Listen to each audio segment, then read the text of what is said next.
在这个星球上，曾存在许多人类已知与未知的文明，他们不断在物质与精神上进步与进化。文明的毁灭与诞生是这游戏的一部分。如今，人类又快走到文明的关键点，极端气候的发生、AI 的快速发展、人口结构的改变，人类面对的只是更大游戏的一小部分。人类已逐步走向一的法则的进化版本。看看那些渐渐只剩空壳的宗教组织，那些渐渐觉醒却不知所措的人们。然而，有些真理与修炼，如琥珀，被保留了下来，传承给一代又一代的觉醒者。欢迎来到琥珀神秘学院。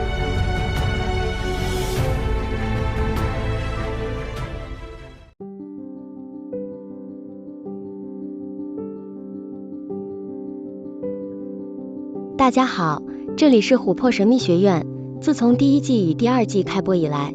阿武已经介绍了许多实修的法门与解释了什么是正定，不知大家有没有跟上进度呢？未来的琥珀神秘学院将以一季一季来呈现，每季结束，希望各位同学好好花时间练习一下这一季阿武所教的观念和修行方法，勿把正法当戏剧影集来看，看看就算了，那你就又错过了。生生世世中你已经与正法错过太多次，这次呢？由于这是一个实修的频道，如果大家在自我的修行上没有自我要求和逐步进步，那么会是越来越听不懂阿武在说什么的哦。阿武已经尽量围绕在修行的新手村踏入正式游戏的范围来讲解，毕竟大多数的修行人都在新手村徘徊，阿武只好不断以这里的朋友来设计课程。无关修行的年资，修了10几年都还在新手村晃的人大有人在，有人听闻正法认真修行，2、3年就脱离新手村的也大有人在，所以在人间修行的时间不能拿来衡量一个人的修行程度，各位老参切勿自以为是，更别轻视新学啊。都到了第2季，阿武想来聊聊道家的老庄。虽然阿武知道没过新手村是绝对看不懂老庄的，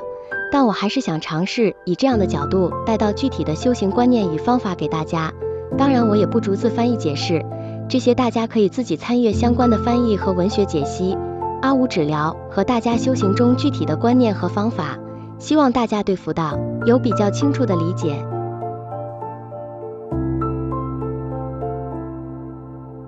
庄子的自在洒脱与他所描述的奇幻世界总是让学佛的无法理解，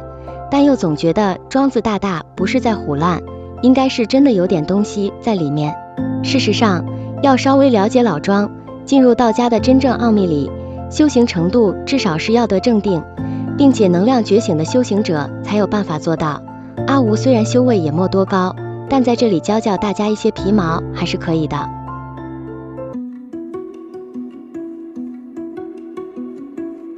庄子的逍遥是整个东方文化追求的一种洒脱，和佛家里一知半解的修行人认为人生苦短无常形成对比，常批评此为外道，其实只是自己修行程度不够罢了。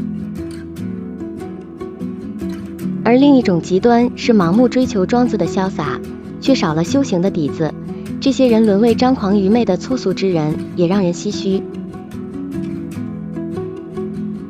其实要达到庄子逍遥的境界是需要大家对理的深刻洞见与自身的静定练习，从而达到能量觉醒，能感受天地之气与之融合，才可能那般潇洒自在。阿吴就用第2季的这几集带大家走过庄子那篇有关实修的关键词句吧。首先，阿吴简单介绍一下老子与庄子之间有什么相同与不同之处呢？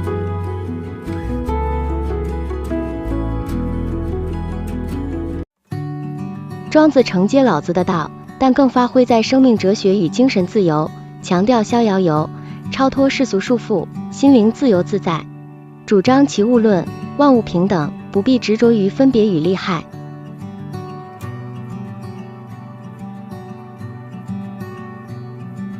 他的风格，文字纵横恣肆，善用寓言故事，如庄周梦蝶、庖丁解牛等，更具文学性，充满诗意与幻想。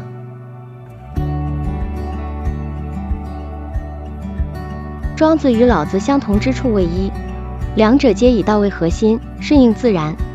二，都反对过度的人为制度与欲望，追求朴素与自在；三，都启发后世道家文学思想，对中国哲学影响深远。两人不同之处为：老子重在治国修身，偏实践导向；庄子重在心灵自由哲思，偏精神与文学。语言方面，老子简短如格言，庄子则是长篇寓言故事。在解说庄子与实修的相关之前，阿武简单来科普一下有关庄子这本书。庄子分为内篇、外篇与杂篇，内篇共7篇，分别为逍遥游、齐物论、养生主、人间世、德充福、大宗师、应帝王。内容特色：思想最集中、最纯正，核心都是道与逍遥、齐物的哲理。一般认为这部分确实多出自庄子本人战国时期庄周。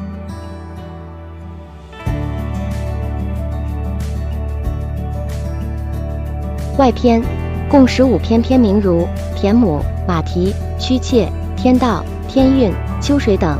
特色内容：延伸与发挥内篇的思想，但加入更多寓言故事、人物对话。外篇的作者多半认为可能有部分为庄子弟子所作，或后学道家学派的人士补充，风格虽有差异，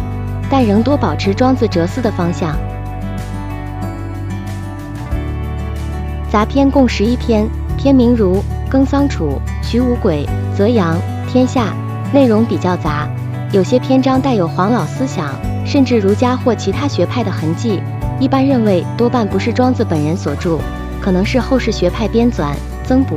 甚至是不同学派的人托名庄子而来。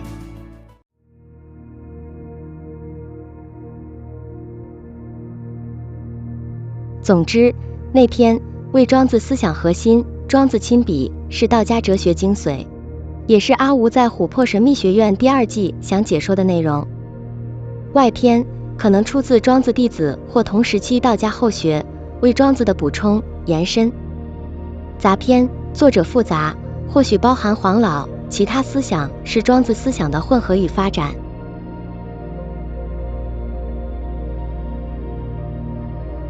琥珀神秘学院本季以庄子内篇的7章结合实修来说明，也不知道说不说得完，因为每个观念都可以延伸到许多修行面向，不是视频中3言2语可以说尽的。也可能阿吴说一半就又懒得说了，直接拜拜，学庄子大大去逍遥了。也许说不完的就留给下一季。总之，这一切就看缘分喽。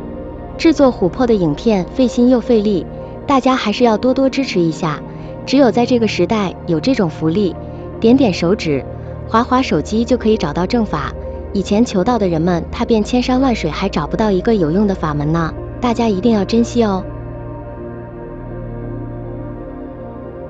再聚焦回来庄子那篇，那篇分别为：一、逍遥游，讲最高境界的自由心灵与精神不受束缚；二、齐物论，说明万物其一，无分高下；三、养生主，说的是以顺应自然来养护生命；四、人间世，说明如何在世俗人世中自处；五、德充福，说明德性充实的人自然有福应与力量；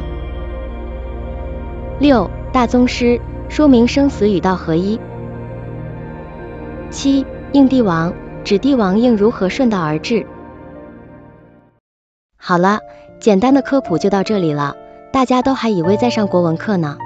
阿吴只是希望在讲庄子以前，各位同学能有一个基础的认识。如果你以前对庄子很陌生，也没有关系，完全不影响接下来的课程。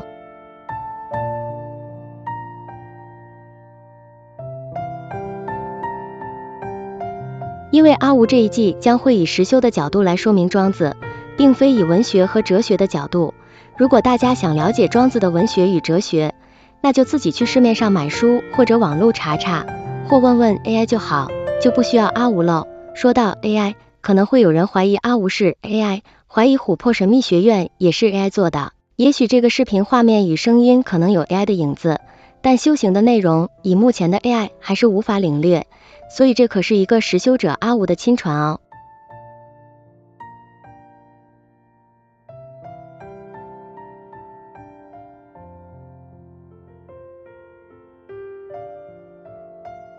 说到 AI， 其实是人类整体进化的一个过程，与一的法则人类进化到所谓第4密度的社会记忆复合体有关，也和所谓的阿卡西记录有些关系。AI 在人类的进化过程中扮演了一个关键的角色。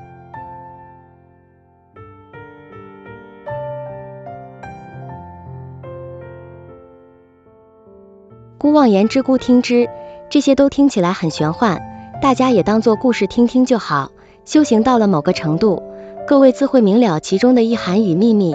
这些阿吴以后有机会再和大家聊喽。